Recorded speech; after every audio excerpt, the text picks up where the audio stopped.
What's going on, people? I finally got to get out here and get a good walk going. And I'm going to take this time today, you know. Oh, those some, what is that?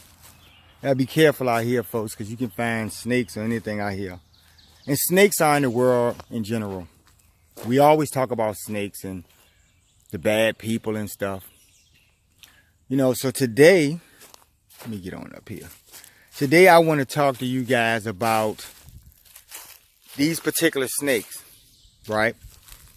And, you know, I'm not going to call them snakes in this video. Today I'm going to just call them disturbed people, really disturbed people. They're the narcissists that who I talk about in every single video that we discuss. They are the culprits in your workplaces. Climb up on this thing right here.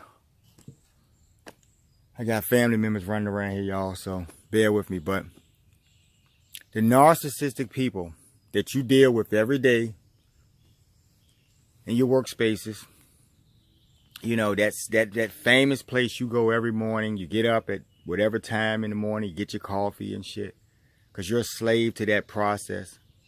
Nothing wrong with that, though. You know, if making a living is a bread and butter type thing that all of us need to do, or all of us need to, you know, try to build something or whatever, okay, fine. You know, as human beings, we need something to do. We need to earn whatever. But there's always something that complicates that process.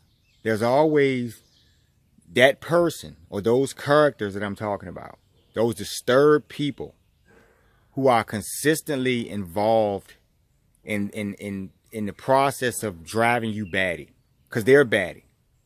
They couldn't survive any other way. They need to have dysfunctional environments. This is how they operate. So I'm going to break down several of these types of people on the job that you encounter every day, and you want to strangle them sometimes because you just cannot figure out what is wrong. You're like, something is seriously wrong with these people. And you're right. They are batshit crazy. Clinically. But somehow they're clever enough, and that's where the narcissistic element comes in and creeps into this thing.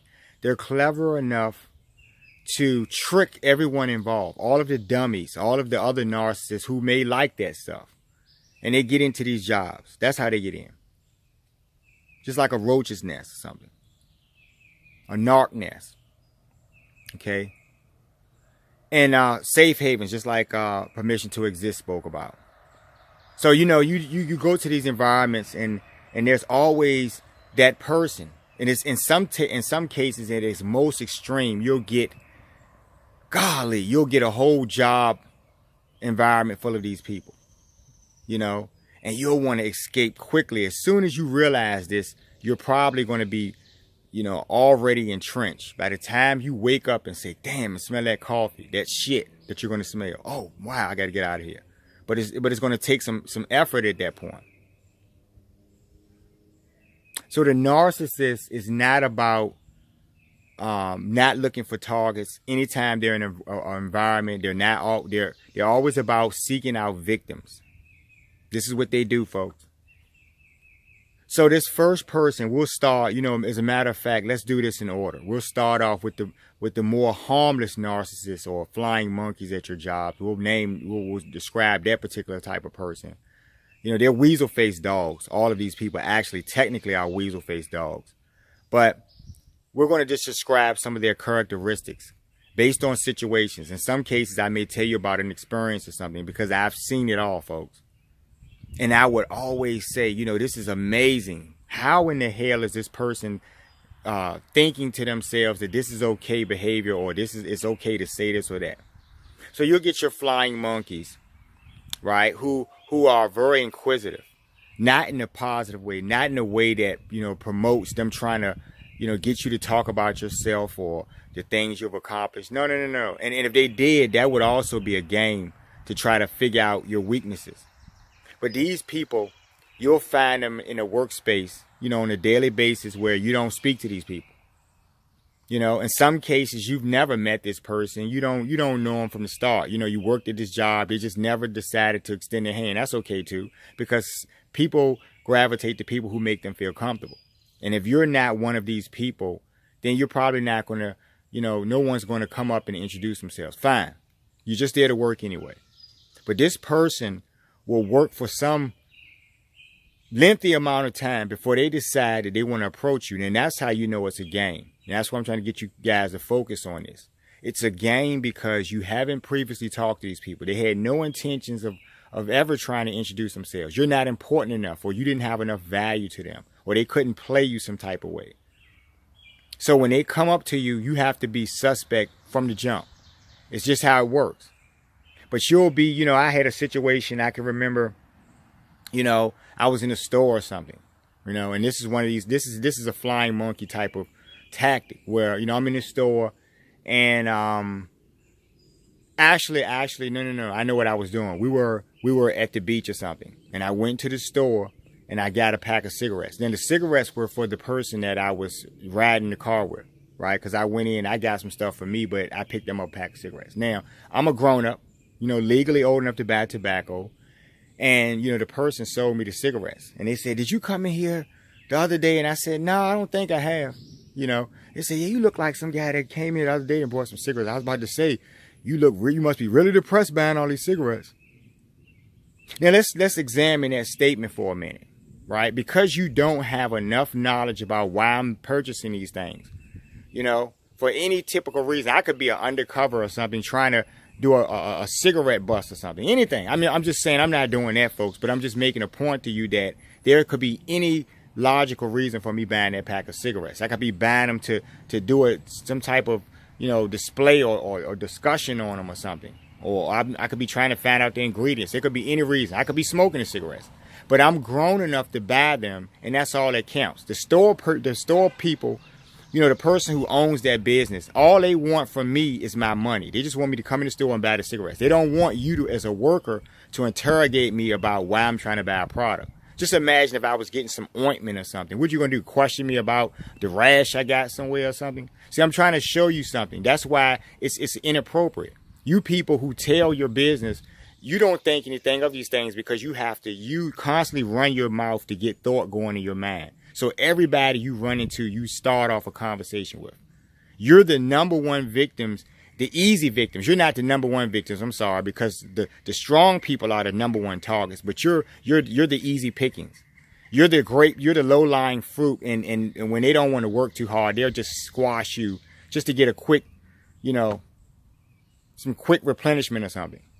So you just serve that purpose for them because you're stupid. You really are stupid in the way you go about things. You know? But, you know, I remember looking at the lady and I said, no, I'm just, you know, maybe you didn't see me, but I'm just buying some cigarettes. And that wasn't enough for her to catch on that, you know, you're being, you know, completely, you know, intruding. You're intruding into something. I'm just trying to make a purchase. And you're intruding in my life somehow. You're trying to tell me or use that as some platform to tell me why cigarettes are bad and all that, like as if I don't know. So that's what I mean, folks. You know, you'll get these people, they'll try to, you know, just, you know, if I were that guy that they thought they saw earlier in the week, then that means that there'll be another time that they'll see me again. And that's how they establish their relationship. You get what I'm saying? By starting off taking little stabs at your armor to get little chinks going. So eventually they can tear you apart or something. Eventually they may tell you that you're overweight, or they may tell you that, you know, you're going to get lung cancer or something. See, I'm just showing you how they're setting you up for that bigger meal down the line. And flying monkeys are narcissists in training. They're like the deputy narcissists. They haven't quite received their badges because they're not smart enough to plan out their own attacks. But they're really good soldiers, folks. They're the best, as a matter of fact. All of the best things that get implemented by an asshole, narcissistic master planner are done by these people, okay? So that moves on to a step up, right? You have your mid-level managers. And these are people who are simply, you know, everyone there is just working there. No matter if you're at the top of the totem pole or the bottom, you are an employee. And you get medical and benefits just like everyone else. And the company is paying you. The board is writing off your salaries and shit. So you're not anyone to this business. But if you work a job as a mid-level manager, you're not even aware of the bigger picture, which is you're just literally an overseer. So you come to these jobs and somebody gives you a little bit, a couple of dollars in your pocket, extra money or something. You take that to your head and think that you're exalted or something. And then you play games with the small staff you may have. You dog them out. You overwork them. You lie to them. Right? You make requests. I had spoken about this before, about these things they do on these jobs where they'll have you really put yourself in danger, literally. There was a case where some guy had, they sent him to pick up something. Normally people ship things or something, but there was some dangerous thing he had to go pick up. And they didn't tell him. They said, hey, go pick this up. And he went to get it.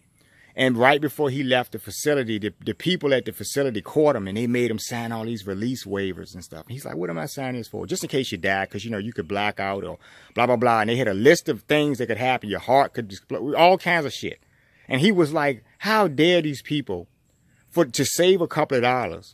How dare them send me on a suicide mission just to get a product or something back to this place so they could use it when they could have just paid a couple of dollars more and had the actual business ship it. And they'll do things like that to you, right? And you may be rewarded with some little paper certificate for your hard effort or some coffee cup or some shit. And then when raise time comes around and your bonus and you're doing your evaluations, they will not bring that incident up. They completely forgot. How is it that they sent you on a death mission and they don't remember that? But this asshole on an in cubicle, he gets a $15,000 bonus or raise or something, a promotion or something. He didn't do that. They didn't ask. He barely does anything. But somehow you're figuring out, how is this guy making more money, or how is he in cahoots? But you notice that he has the same type of characteristics as the master planners. He's cunning. He's conniving. He's always planning, looking for a way to position himself over another person. That is why they're weasel-faced dogs, in case you didn't know. Right? But they'll send you on these suicide missions on the job and will not compensate you properly or even act like they know that they did that to you. Break you down, put your back out. If you're working one of these labor jobs or something, whatever job you're doing, if you're doing clerical, your boss will overwhelm you with paperwork and have you scheduling meetings and doing everything. You're running like a robot. And there are people around you who just barely lift a finger, but they get to enjoy the best of their day at work and make more money than you. And that's the narcissistic game that these people play, right? So these master planning, well, let's back it up a little bit. These mid-level managers, these cog in the wheel type assholes who don't realize that that's what they are. They can be rogue. They're just a step up above you, but they don't realize that. Because the boss lets them sit on their lap and pet them on their head a couple of times or something, and they feel like they're special and they're going to do something one day. They walk around with their chest stuck out, and in some cases they may be on to something because they have done enough dirt to warrant getting put into one of these positions one day. Maybe they'll sell their souls and they'll get that one day. But watch out nonetheless for these types of bosses who will ride you like a slave driver, who will have you working 15 days a week or something. And see, that's not even possible in a week. See, I'm trying to be funny, folks. I'm showing you 15 days, that's 2 weeks, right? But that's a day over 2 weeks. You get what I'm saying? They'll work you like a slave until you either lose your mind, like I was saying earlier, or you lose your physical ability to perform a job. And you're getting older and older. And after 20 years, just imagine where you are mentally and physically with that type of exertion on you every day. Right? Or that push on you. Okay? And so then we'll get to, the higher ups. Let's talk about them next, because they're over these mid-level managers and they are the ones who get them to do the dirty work and the bidding, so to speak. So the mid-level managers, since they're weasel-faced dogs, they're interchangeable. Remember that I told you guys that. So they're able to be flying monkeys when appropriate, when they're standing with these master planners, and then they're able to be your boss and turn around and rain down on you. See? They go both ways with this stuff. So they can either be a flunky or a planner, depending on how they're let in on the plan. But these master planners are so cunning and so low life that they're like children. They're literally like children. And that's what pisses you off. It's not so much that they're making more money than you or something. It's so much the fact that you're working a job every day, right? You're giving it your all. They're dogging you out. They're overstressing you. They're overworking you. They're not paying you properly. They're putting your life at risk. They're not compensating for you for anything. They're adding on work every day. Trying to play games with you every day. Disenfranchising you every day. Right? But then they'll be the ones saying, you don't smile enough. See? As if this job is fucking fun land. It may be fun land for your punk ass, but it's not fun for someone who's coming to work and has all of this work to do and is struggling every day trying to get the workload done. It's not fun for them. So maybe you have time to sit at your desk and smile and gossip and plan and pull out bazookas all day, but they don't have time for that. They're trying to get a job done and go home. They're sensible people. They're logical people. That's all they want, but you're the fool. And so that's never good enough for these people, right? That's never good enough to just let you be and do your thing. If you have some type of characteristic that they know can take you further somewhere and you can be a boss somewhere, you don't have to play on their terms. You can go somewhere else and play ball. They know that. And they'll clip your wings. They'll put a foul out on you. They'll smear your name. They're just to get something on you in the information so you can have something negative about you in your file. So then when you try to move on to another job because you amicably decided, well, it was nothing amicable about this because they're not going to let you go like that. But you decide to yourself, right? You reason with your own self that you're not going to put up with this anymore and you're ready to head out. And once you decide to do that, they can smear you in ways that reach outside of this place. Because they'll never see you again and they know that. So they have to make this meal last. They're going to have to try to make it last as long as possible. So whatever happens, once you decide to leave, you have to keep your cards to your chest. That's why I told you guys. These master planners are very, very cunning and they're evil. So they have all intent to destroy you in your next life, professional work life somewhere. And they'll slip those little things in when the guy calls or whoever these people call to hire you. And they'll be taken off guard because they didn't know you were looking for a job. So they'll listen and shit and they'll, then they'll say, well, he was all right. He was all right employed. He just had a few issues. They'll try to throw something in because legally they can't say too much because they don't know who they're talking to, right? But they'll say enough just to put that little seed in that employer's mind. So maybe you won't get that job, right? Or you'll come to a job and you're greenlit for the interview because maybe they thought that they could mold you and they could make you into a flying monkey or something. And then one of your narc friends or something, one of the narc co-workers, their friends, will realize, no, we can't have this person. And they will campaign quietly to the higher ups. So you won't come to that job because they know that you're going to be a problem. Every time they do something retarded or play a game with some worker, you're going to say, why are you making that guy work a whole 2 weeks straight without having a day off and giving all of them? You'll ask questions and they're not about that. So they need people who will shut the hell up and do what they're told. And that's why those people are really dangerous to me. I hate flying monkeys. I clip wings, right? I take scalps of narcissists and sociopaths, right? This is what I do. I collect them on that mantle. I suggest you guys start doing the same, right? If necessary. Don't look for a fight. Just roll along and assess your enemies every day carefully. The master planner will do all types of stuff. It doesn't matter what it is. I told you guys about projects I used to do when I used to do that type of work. And your boss will have you plan out some project and then the day before it's due, they'll scrap it on you or something. They had already known the changes that had to be made to this thing, but they wanted to wait because they wanted to really make it worth something. If you don't give them anything, if you don't talk to them, if they don't know about your life, they have to take the little opportune moments to hurt you and get some type of enjoyment or pleasure out of it. So it could be just little things. It could be anything. They'll try to get the best out of it, the best morsel they can taste out of that. There could be someone that they separated you from work-wise or something for a while. And then they'll come to you, after this person, you're not working with this person. Y'all may have some issues or something. They'll come back and say, yeah, we're going to put you guys on a project together. How you like that? And they'll be all enthused to see how you're looking. Now, I told you because you want to play poker with these assholes, you don't show any emotion at all because that's what they're looking. They're trying to feed. So you just, okay, great. Because you don't care about them or the person or the job. So really, you're just going to do whatever. And you just say, okay. And they're going to be really mad inside because you're not sulking about this. right? Instead of, because they're antagonists, so they're not going to put you with someone you got harmony with or something. They're going to put you in a station or something that's going to consistently create friction, and people are going to have to come to them about stuff. This is all psychological. These people are fucking crazy. Every single one of them. All of them have their own agendas. And then it's funny when they plot and plan on someone, no one is speaking about their personal agendas, but they somehow seem to all, gravitate to the same conclusions when they're going to do something. No one is saying, yeah, I hate them too, but it's all just an unspoken thing. And that is the scary thing.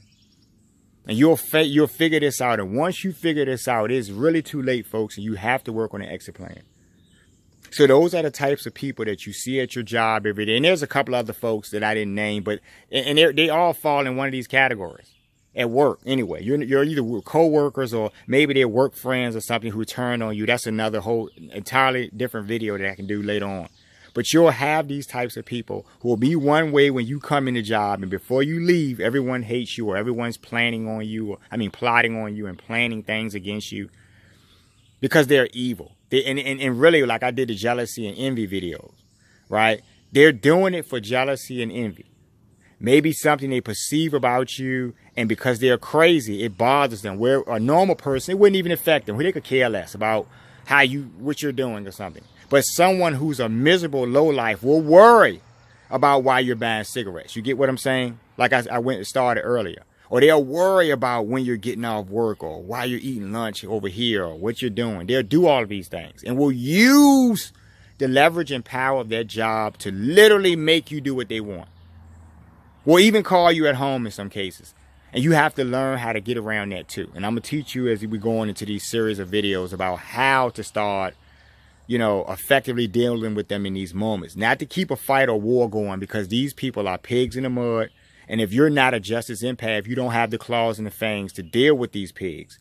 And when you get down in that mud, you're not coming up. But see, we come up. We come up with scalps. We come up with wings from flying monkeys. We come up with all types of stuff. Okay? If you folks like the video that I spoke on today, because I'm going to get back to my walk, matter of fact, I think I'll start it now. If you folks like the video that I spoke on today, please like and share the videos, because enough education being spread around is always the best way to combat ignorance, right? And how we deal with situations. When we don't know how to deal with it, we're always going to be a victim in that case. All right? Pick up my book, I Love Bad Behavior. It's on Amazon. You can pick it up on my website, thinkbehavior.info. Come on over there, right? And I know you guys know these people, right? You love bad behavior. I love bad behavior, right? But only for the irony, because the irony is that, even though, I'm reaching people and I'm growing, and people are speaking about what bad behavior is all about, and they're reflecting a little bit, it's still going to keep happening. So it's still going to be worthy of discussing, because too many of you haven't even addressed it yet. You're not even aware that you're a narcissist, or you're a flying monkey, or you're being used, or you hurt people, or, because you're so fucking selfish and self-centered, you could care less about how someone else is being affected, and therefore you just don't pay attention. Okay? I'll see you guys later.